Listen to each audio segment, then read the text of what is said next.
Dünyanın müxtəlif cəbhələrində qanlı savaşlar gedir. Lakin 21-ci əsrdə masamızda ən az o savaşlara qədər təhlükəli bir cəbhə daha var. Sosial şəbəkələr və gənclərin beyin xəritəsi. Sərhədə tank yeritmədən də insanları idarə etməyin yolunu tapıblar. Bugün TikTok, Instagram və Telegram və sair platformalar artıq sadəcə vaxt keçirmək, əyləncə platforması olmaq kontekstindən çox uzaqlaşıb. Avropa Parlamentinin rəsmi hesabatları göstərir ki, hazırda 15-24 yaş arası gənclərin düz 65%-i dünyada və ölkədə nə baş verdiyini ənənəvi xəbər saytlarından və ya televiziyadan yox, məhz sosial şəbəkələrdən öyrənir.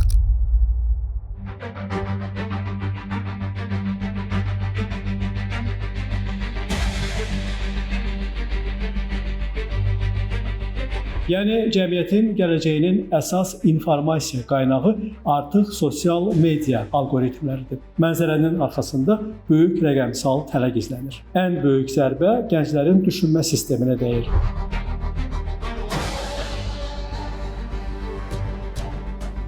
Araşdırmalara görə hazırda yeni nəslin hər hansı sosial media postuna ayırdığı diqqət müddəti orta hesabla cəmi 6,5 saniyə düşür. TikTokda 15 saniyədən qısa olan videoların 76%-i axıra qədər izlənildiyi halda 1 dəqiqəni keçən videolar dərhal ötürülür.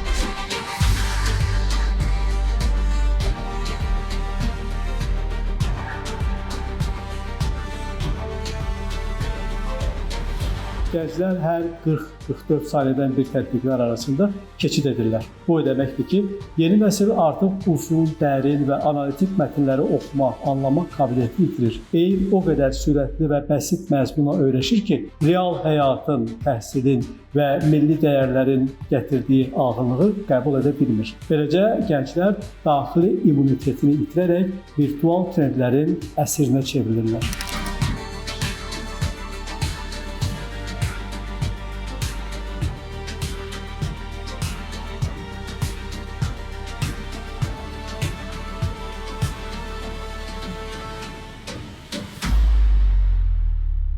İşin siyasi və strateji tərəfi isə rəqəmsal diplomatiya adı altında aparılan hibrid müharibədir. Avropa Statistika Agentliyinin məlumatına görə gənclərin az qala 76%-i hər həftə sosial şəbəkələrdə bilərəkdən yayılan saxta xəbərlərə və manipulyasiyalara məruz qalır. İndi bir ölkədə xaos yaratmaq üçün sərhədə qoşun yeritməyə ehtiyac yoxdur. Xarici kəşfiyyat orqanları, xüsusi bot orduları və saxta profillər vasitəsilə daxili auditoriyanın ən həssas damarını tapır. Hər hansı regional böhranda Telegram kanallarına sızdırılan panika videoları və ya TikTokdakı manipulativ trendlər ictimai rəyi bir neçə saatın içində tamamilə dəyişə bilir.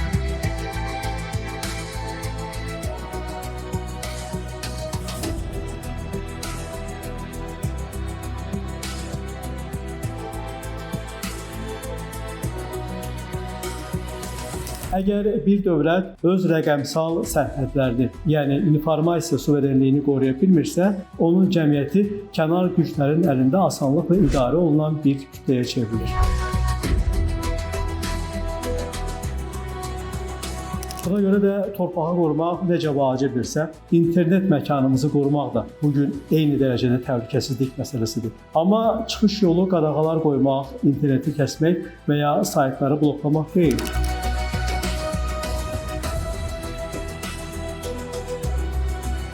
Əsas hədəf gənclərdə media savadlılığını artırmaqdır ki, onlar ekranda gördükləri yalanla doğrunu özləri ayıra bilsinlər.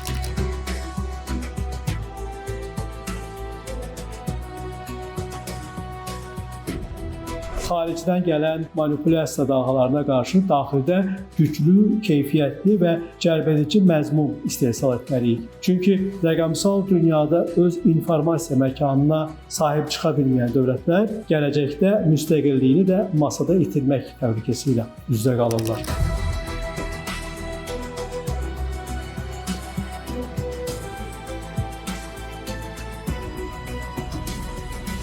Qiymət Mahir Namiq Abbasov, Today Press TV.